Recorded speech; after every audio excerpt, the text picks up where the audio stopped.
It's turtle time with Vanessa, and you shall learn how to make this page glow. Stick around. Grab your B220, or really any color that you want to be glowing in this page, and we're going to be creating a perimeter around the outside of the turtle, just to where the desk starts, because the rest of his body would be covered by the desk. So I'm going around all of the edge of the entire turtle on the outside part and creating that blue glow. Now, the accessories that are on the desk, I picture the light coming from the screen shining down on the top edge part of everything that is on top of the desk. So here we're doing the controller, the top edge of the whole flower, and then also the popcorn. So all the little bits on the edge, and as well as the edge of the bag on the right side. So essentially anything that is raised on the top of the desk, I'm going to be putting a glow line on the very top of it. So even this controller holder, as you see, the top of the strawberry and also the top of the straw. Now, I should have done the left side of the glass as well, because the light would be shining down from the screen on the side of the glass. I just wasn't thinking in this moment. So I would suggest putting a light reflection on the side of the glass. Now, picture the screen shining up on all the things above the screen. So we're just going to repeat the same process as we did below. But instead of putting the glow lines on the tops of the items, now it's going to be underneath. Anything that has a 3D effect to it, that it's bumped out, that it's raised, it's going to be glowing from the bottom, because the screen is projecting its light upwards onto the bottom of the objects. I'm doing the bottom of the shelves and even the little tips of all the leaves as well at the bottom. So if nothing is in the way between the object and the screen, I personally put a glow line on the bottom. Now, again, a disclaimer, like I say in all my videos, this might not be the proper way. This is just the Vanessa way. This is how I do it. You can do it however you like. This is just for fun and for guidelines and to maybe help you make your own glow lines. So I'm just continuing on my way. Any object that is between the screen and itself will have a glow line on the bottom. If there's something in the way, then I don't put a glow line, if that makes sense. You have to kind of picture the light shining up, and if there's nothing in the way between that screen and the object, there's a glow line. Now you'll notice I don't put glow lines on the bottoms of the pages that are just like the posters that are hanging on the wall, because they're not really bumped out. They're not really 3D. There's not much the light can curve around. So I just left the posters with no glow lines. Personal preference again. So this blue line is every single thing that will be glowing from the monitor. And again, I chose blue, just personal preference. You can choose any color you'd like. Oh, I just forgot some of these things here. So I went back in, the little speaker, the little knobs, and I don't know if the glow line would go past the turtle and go on top of the chair, but I wanted more lines, and I was like, hey, the screen could be high enough that the light goes over his head and onto his chair. So in my version, the light goes onto his chair, and then the knobs and the top of the ice, I forgot.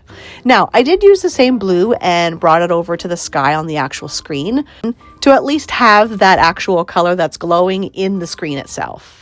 Now we're taking V330, and I wanted to personally make these lights, or these circles at the top, be glowing lights, and I chose purple. You can choose any color you'd like.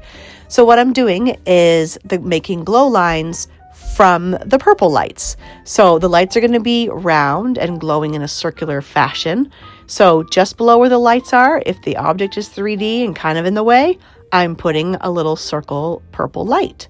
So as you can see here, just everything on the shelf, the frame that's right below it, the actual little hanger that hangs the lights would be glowing a bit, the top of these books, the leaves that are, the left side of the leaves that are facing the fairy lights would be glowing purple.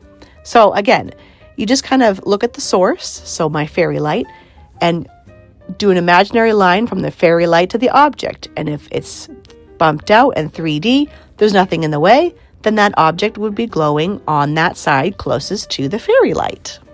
We can't forget about Mr. Cutie Avocado Man. The fairy lights wrap up and around him, so the entire top part of his body, in my eyes, would be glowing, and I wanted to make it look like his pit was bumped out, so I put glow lines on the top and the bottom of it. Now, this Nintendo Switch, I only put the glow line on the top right side only because the shelf above it is in the way, so the fairy lights wouldn't hit that other part of it. Now, to do your fairy lights. This is how I did it. I took a colorless blender, I saturated almost the entire middle, did a big ring around it, then went back in with my purple that I was using for the glow lines.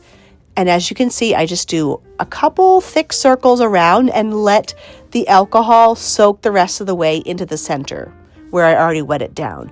And then just traced around the fairy light, one big circle where I had wet the perimeter.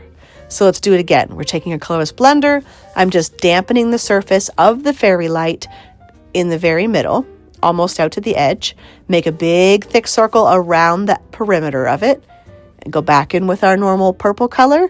And just a few big circles on the perimeter of the fairy light, and it will soak the rest of the way into the center. And it just makes it look more hazy and gradual, in my opinion. So that's how I chose to do this. And for me, I find using the colorless blender ahead of time, it creates that saturation. So when you add the colored alcohol to it, it just spreads more. Like when you put it on the perimeter, it spreads out and gets hazy, which is kind of the look I was going for a light being turned on. You'd have jaggedy edges and it would just slowly trail off the color. So I just continued doing my fairy lights in that same way. And then we're moving on. I forgot to do, I kind of wanted the glow from the screen to kind of be hitting the frame itself. So I went back with my B220, and as you can see, I'm just doing this motion from the corners back along the inside of the frame and then back out to the corner again. So I just did that around the entire perimeter of the monitor to kind of give that frame like a more beveled look. I don't know if it worked, but we tried it. And now, once all your glow lines are done, you could pick any color you want for the rest of the page. I mean, the entire page, it could be any color. I'm just showing you the technique that I do. I chose, this is actually V450, one of my favorites, just a dark color. I recommend doing a dark color for the rest of the entire page, except for the monitor, because he's kind of in the room, the lights are dark, he's cozy, and it's just the lights from the fairy lights reflecting on things and the screen shining on everything. So in my mind, I wanted the room, around the room, to look quote unquote dark, right? So I'm using dark colors on all my things, kind of dark and muted. So I chose dark purple for the wall. Oh, and I totally forgot the top of my pumpkin. Oh, the audacity. Don't forget the top of your pumpkin to add your glow lines. Now, when I got to the wall up here by my fairy lights that I already did the hazy edges, this is in real time right here. You see when I get up to it, I just do little jaggedy edges up to the part where I did the glow, because I don't want it to be a solid circle around it. Then I'm losing that hazy vibe, you know?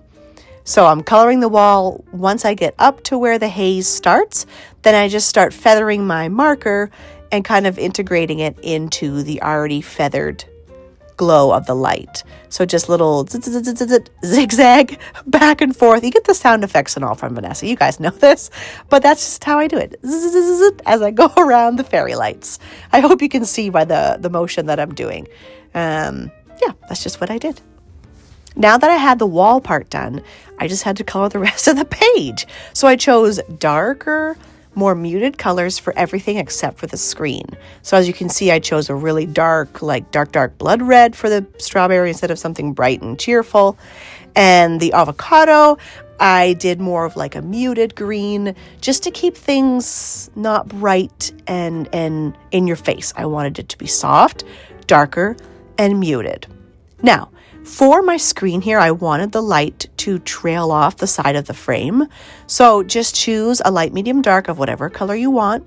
And I did the lightest on closest to the inside of the frame, medium, and then a row of the dark. And then at the end, I went back in with my lightest color and just did a color over all of those three colors. You'll see me do it here. So this is my darker color, just a little strip at the end. And then I go back in with my very first lightest color and just blend all of it together in a couple swoops. And this was just to try to give it a gradient to the edge of the frame so that closer to the inside where the brightness is, it would be lighter. And as it trails off the frame, it would get darker around the edges. It's very subtle. It's a really subtle thing, but just something I wanted to try to do to give the frame some more depth, make it look more curved out, and 3D. Here we go again. 1, 2, 3, and then back in with the lightest one. Blendy, blendy. Now the back of the turtle is facing away from the monitor, obviously. So we're using a dark, rich green. I'm pretty sure I used, I think it's G7, which is like a dark oxide green. It's beautiful, beautiful. Use the dark green for his little head because he's very much in the shadow. Now, if you want my technique for the turtle shell, I just did a colorless blender. Got most of the entire area wet in the center, leading out to the edges. Brought in my brown that I wanted, whatever color you want. And just did circles all the way almost to the center and let that alcohol go the rest of the way in, just like I did the fairy lights. Again, just to remind you, around the outside of the screen, everything is dull and dark, in my opinion, when I was doing it. So that's why even here for the furniture, I chose a really dark, rich blue. It still has color to it, but it's really dark.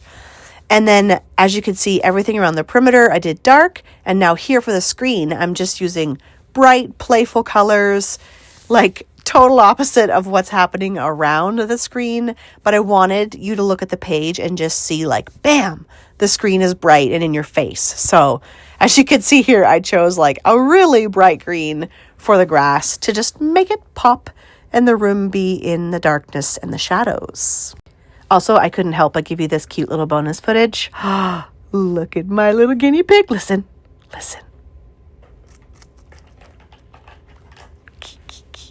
Once I was done coloring my entire page, I let everything dry. I went in with the same color of the object and just did my shadow work. Now, there wasn't too many things that needed shadows underneath because of the perspective, but definitely here, the desk, and then underneath the knobs, and I also did the inside of the chair. I didn't put any glow lines, like my white highlighter, anywhere except for the actual screen itself, because when I look at the page, everything in the room, I want it to be dark, right? So I don't want bright reflections off of it. And then I also have glow lines on everything, so that is technically where it's reflecting, right? So I didn't want to add like those little white lines all over the page and just make the room bright and glowy. That wasn't my point. I wanted the screen to be the focal point. So I just did a couple little reflective lines on the screen with my white acrylic marker, and that was it. Et voila, there you have it. Mr. Turtle having a late night gaming session, all cozied up in his room, having the best time ever. Okay, bye.